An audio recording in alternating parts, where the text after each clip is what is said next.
আহিছে যে গোৰ্খাসকল অসমত কিমান আপুৰুগীয়া আৰু কিমান গোৰ্খাসকল অসমৰ কাৰণে এটা অভিন্ন অংগ। অকল অসম চৰকাৰেই নহয়, বিভিন্ন জাতি জনগোষ্ঠীসকলে খিলঞ্জীয়াসকলে কৈ আহিছে যে অসমত গোৰ্খাসকলৰ অৱদান যথেষ্ট। সেই ক্ৰমতে আমি আহ্বান জনাওঁ, বিভিন্ন জাতি জনগোষ্ঠীক যিহেতু এটা স্বায়ত্ত শাসন পৰিষদ হিচাপে আমাক ইতিমধ্যে আবণ্টন কৰা হৈছে বা চলি আছে, সেই ক্ৰমত আজি 20-25 বছৰৰ পৰা যিহেতু গোৰ্খা ছাত্ৰ সন্থাই হওক বা দাবী সমিতিয়ে হওক বা গোৰ্খা যিখিনি সংস্থা সংগঠনসকল আছে, গোৰ্খা সন্মিলন আছে, সকলো আহিছে। সেই ক্ৰমতেই মই নিজেও আজি কিবা এটা সংস্থা সংগঠন বা মই কিবা এটা অনুষ্ঠানত জড়িত আছোঁ যদিও এজন গোৰ্খা হিচাপে ইয়ালৈ আহি এই বাকৰিৰ পৰা আপোনালৈ অনুৰোধ ৰাখিছোঁ, আহ্বান জনাইছোঁ। তেওঁলোকৰ দাবী হ'ব পাৰে, আমাৰ ভাইসকলৰ দাবী হ'ব পাৰে, কিন্তু আমাৰ অনুৰোধ যাতে আমি আমাৰ গোৰ্খা স্বায়ত্ত শাসন দাবী সমিতিৰ যি বা গোৰ্খা স্বায়ত্ত শাসনৰ যি দাবী, সেই দাবীক আমি অসম চৰকাৰে আপোনাৰ দিনতে আমি পাম বুলি আশা ৰাখি মই আপোনালোকক ধন্যবাদ জনাই আমি গণতান্ত্ৰিক পদ্ধতিৰে আমি দাবী দুবা ৰাখিম।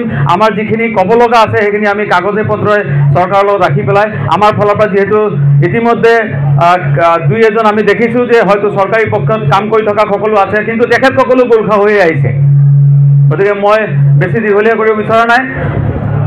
জয় গোৰ্খা ধ্বনি, জয় অসম ধ্বনি আৰু ভাৰত মাতা কি জয় ধ্বনি, এই তিনিওটা ধ্বনি মই আপোনালোকক শপত ৰাখি আমি আগলৈ খুব সোনকালে এই যে ডিমাণ্ড, এই যে দাবী, এই দাবী সম্পৰ্কে অসম চৰকাৰে খুব তীক্ষ্ণতাৰে আগুৱাই লৈ যাব আৰু এই দাবীৰ ক্ষেত্ৰত আপোনালোকে আগবাঢ়িব আৰু মাননীয় মুখ্যমন্ত্ৰীয়ে এই দাবীক ন্যায্য দাবী হিচাপে মানি গোৰ্খাসকলক স্বায়ত্ত শাসন দিয়াৰ ক্ষেত্ৰত আগবাঢ়িব বুলি আশা ৰাখি আপোনালোকক নমস্কাৰ জনাইছোঁ। ধন্যবাদ। জয় অসম।